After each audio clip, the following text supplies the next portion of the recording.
basic definition of net zero is that the house would produce as much energy over the course of a year as it would consume.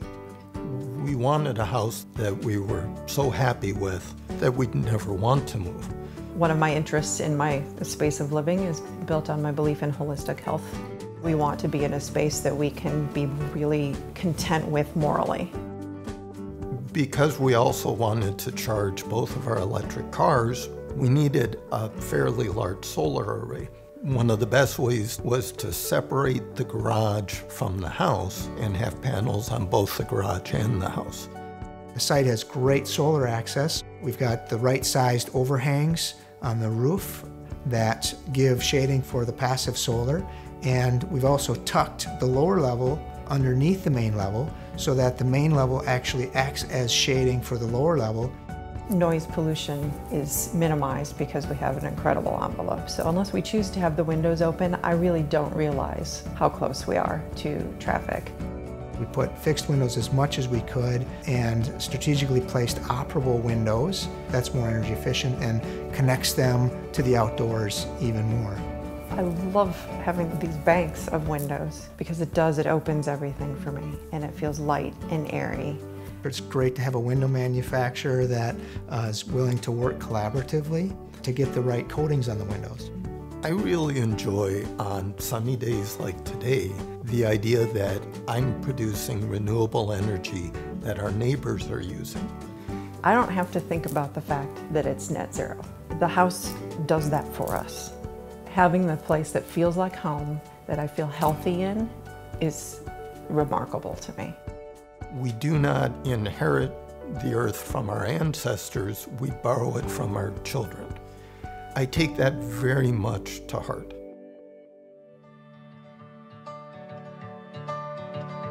What was unique about this project specifically was that it was an old house, 1907 house. We wanted to take an ordinary house in an ordinary chilly city like Minneapolis and prove that it could achieve net zero. Part of the challenge was to get a builder and an architect who were sympathetic to that goal. There are several reasons why it really made sense for this project to not tear down and to rebuild. There's a lot of embodied energy in the existing house. The embodied energy is the amount of energy that it takes to take a material from its raw state, a tree growing in the forest, for example, and making it into a piece of trim. To achieve net zero in this climate, you need three things. You need the solar for the electricity, the geothermal for the heat and the cooling, and a lot of insulation just to reduce your energy demand. So we added on about 7.5 inches of insulation on the outside of this house. So we made the walls much thicker. The characteristics of windows for a net zero home are for sure the energy efficiency. Another important feature is the solar heat gain coefficient. So how much sunlight does it let in? And the windows contribute to net zero because of the triple glazing, but they also communicate the historical aspect of the home as well. These windows have Queen Anne grills because Andersen had a number of standard offerings that we were able to employ here without having to do them custom. And they're extremely durable and low maintenance. We've had over 1,000 visitors to the house so far, and all of them have said that they were just really impressed at this marriage of traditional and the net zero. It is an extremely comfortable house to live in, and in order to do the net zero, I didn't have to do anything differently. I didn't have to sacrifice anything.